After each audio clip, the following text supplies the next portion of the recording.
Hi there, welcome back to another lesson of the Food Hygiene Level 3 training course. Let's get started.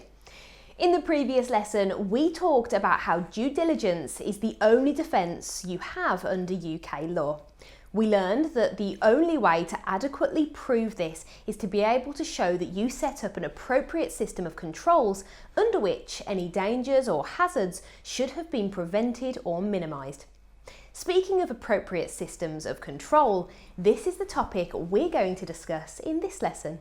So, let's get started. A food safety management system controls risks from the beginning of food production to the end. It also ensures your business has safe practices. Your food safety management system should be a written document containing all the information about your food safety procedures. Food safety management system documents should also be accessible to staff, local authorities, enforcement officers, and supply chain companies. Let's now talk about what you should include in your food safety management system. Your food safety management system must include 8 things. They are 1. A policy statement, 2. An overview of HACCP, 3. Identifying critical control points, CCPs. You should analyse your business and premises for hazards and CCPs. 4.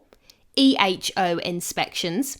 You must have a written record of your inspection procedures for the local authority. 5. Complaints procedure. You must have a written customer complaints procedure. 6. The HACCP summary. You must record all details of food safety and hygiene risks and hazards associated with them. 7. Design and structure standards. Your premises design and structure must be safe, including facilities and equipment. 8. Record keeping. You should include templates of all supporting documentation.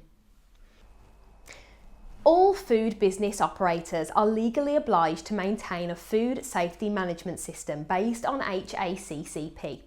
HACCP stands for Hazard Analysis Critical Control Point. As its name suggests, the HACCP document helps to identify and control hazards at the critical points in food production and handling operation. HACCP is intended to prevent or minimise the risk of food contamination.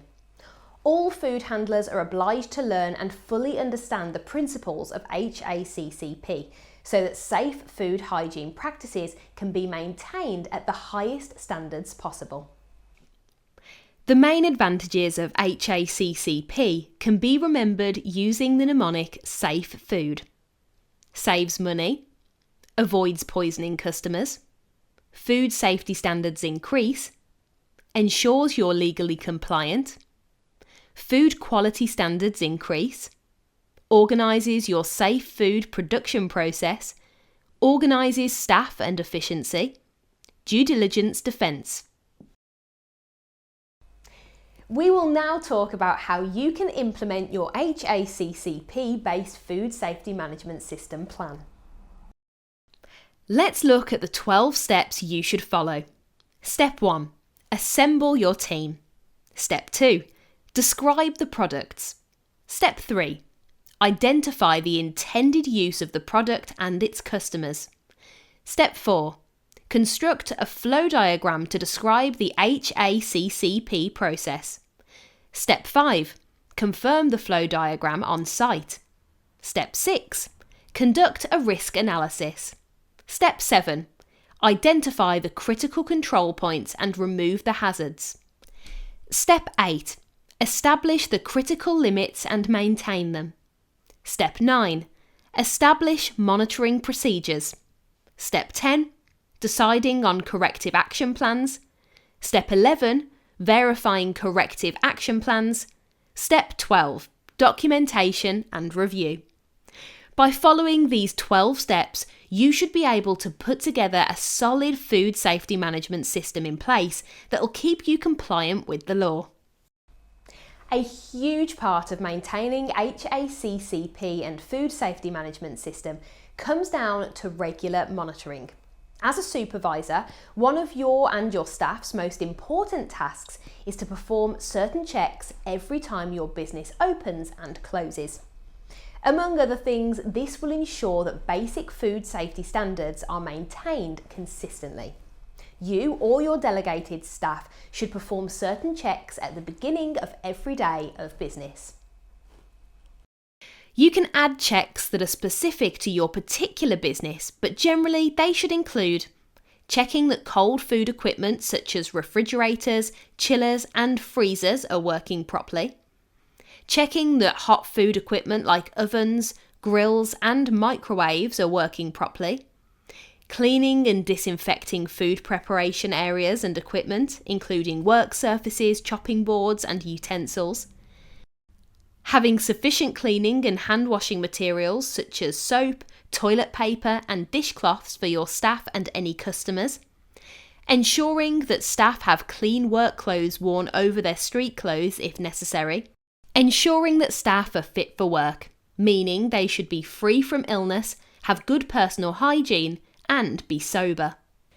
At the end of the day, you and the relevant staff members need to make sure that foods that are past their expiration date are discarded and no food is left unstored.